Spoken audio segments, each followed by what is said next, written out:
Welcome to a timeless journey through the annals of Greek mythology.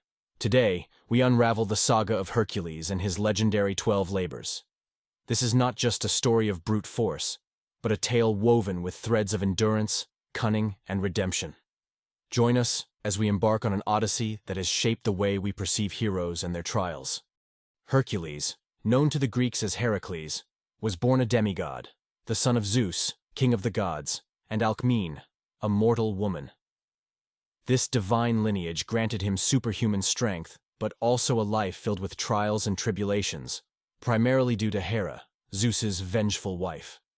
Driven to madness by Hera's schemes, Hercules committed grave deeds. Seeking redemption, he turned to King Eurystheus, who imposed upon him a series of daunting tasks, which would come to be known as the 12 labors.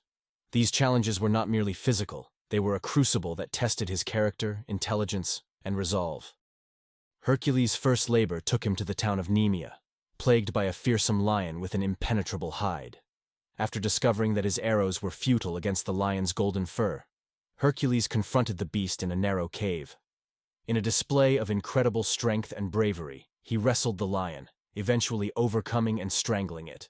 Hercules then used the lion's own razor-sharp claws to skin it, wearing its hide as armor, a symbol of his victory and indomitable spirit. Next, Hercules faced the Lernaean Hydra, a monstrous serpent with multiple heads that could regenerate and multiply. In the swamps near Lake Lerna, Hercules confronted this terror. With each head he severed, 2 more sprang forth, presenting an insurmountable challenge. But Hercules was not alone. His nephew Iolaus stood by his side. Together they formulated a plan. Hercules would decapitate each head, and Iolaus would sear the necks with a burning torch. This strategy halted the regeneration, and Hercules defeated the Hydra, later using its poisonous blood to coat his arrows, combining ingenuity with his formidable strength. For his third task, Hercules was challenged with capturing the Ceryneian hind, a divine and swift-footed deer with golden antlers, sacred to the goddess Artemis. Hercules chased the elusive creature for a full year, across Greece and into the land of the Hyperboreans. This chase was not just a test of physical endurance, but also a trial of patience and respect for the divine realms. Finally, near the river Ladon, Hercules gently caught the hind, ensuring it was unharmed, showcasing a softer side of his character, respect and compassion for nature and the divine. The fourth labor required Hercules to capture the Erymanthian boar, a beast known for its massive size and ferocity, ravaging the countryside of Erymanthus. Hercules embarked on a grueling pursuit, driving the boar through thick snow until it was exhausted, a tactic showcasing his strategic mind and physical stamina. Upon capturing the creature, Hercules brought it back to Eurystheus, who was so terrified that he hid in a large storage jar, illustrating the juxtaposition of Hercules' might against the cowardice of the king. Hercules' fifth labor was a trial of humility and cleverness, to clean the Augean Stables, which had not been cleaned for decades and housed immense herds of cattle. Rather than shovel the vast accumulation of dung, Hercules used his wit. He rerouted the rivers Alpheus and Peneus to flow through the stables, cleansing them thoroughly. This task, seemingly mundane, highlighted Hercules' ability to think creatively, solving problems without resorting to sheer strength. Tasked next with ridding the Stymphalian marshes of the man-eating Stymphalian birds, Hercules faced a unique challenge. These birds had beaks of bronze and could launch their metallic feathers as deadly projectiles. With the aid of Athena and Hephaestus, Hercules used bronze clappers to startle the birds into flight, then skillfully shot them with his bow and arrows. This labor underscored Hercules' adaptability and his ability to overcome challenges through unexpected means. In his seventh labor, Hercules was sent to capture the Cretan bull, a magnificent but rampaging beast that terrorized Crete. Demonstrating his prowess as both a hunter and a wrestler, Hercules captured the bull after a relentless chase, showcasing his relentless determination and physical prowess. This task not only tested his strength but also his resolve to face a creature that symbolized uncontrolled nature. Hercules' eighth labor took him to the court of King Diomedes, who possessed man-eating mares. To capture these ferocious beasts, Hercules had to first confront and overpower the barbaric king and his followers. In a twist of poetic justice, Hercules fed Diomedes to his own mares, pacifying them. This labor highlighted Hercules' capacity for confronting and subduing human evils, as well as the wild forces of nature.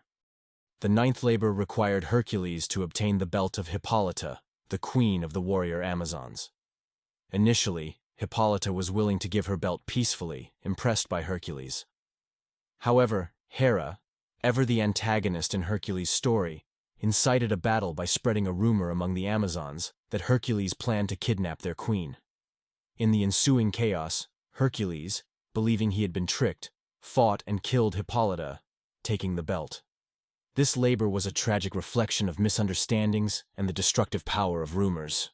For his 10th labor, Hercules traveled to the far west to retrieve the cattle of the giant Geryon.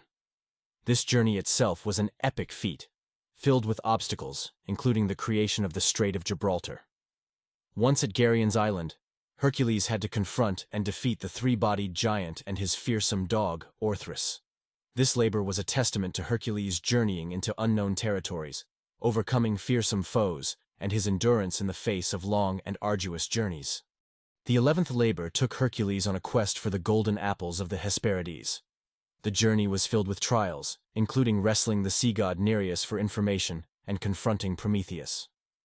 Hercules, in a rare show of mercy, freed Prometheus, who in turn advised him to have the Titan Atlas retrieve the apples. In a cunning exchange, Hercules temporarily took Atlas' burden of holding up the sky, showcasing his intelligence in negotiating impossible challenges. The final and most daunting labor was to capture Cerberus, the three-headed hound guarding the entrance to the underworld. Rather than using force, Hercules negotiated with Hades, the god of the underworld, who allowed him to take Cerberus if he could master the beast without weapons. Hercules subdued Cerberus with his bare hands, demonstrating not just brute strength but also courage in facing the unknown and the respect for the rules of gods and the natural order. The 12 labors of Hercules are more than legendary feats. They are a mosaic of trials that test every facet of a hero's character. Strength, wisdom, courage, and a deep sense of justice. These are the qualities that defined Hercules, elevating him from a troubled soul to a symbol of heroism and human resilience. His story is a timeless reminder that true heroism lies in overcoming not just external challenges, but also internal conflicts. Thank you for joining us on this epic journey into the heart of Greek mythology and the life of Hercules. We hope you've been inspired by these tales of bravery, ingenuity, and strength. For more fascinating stories from history and myth, remember to like, subscribe, and share. Until next time, keep exploring the endless wonders of our past.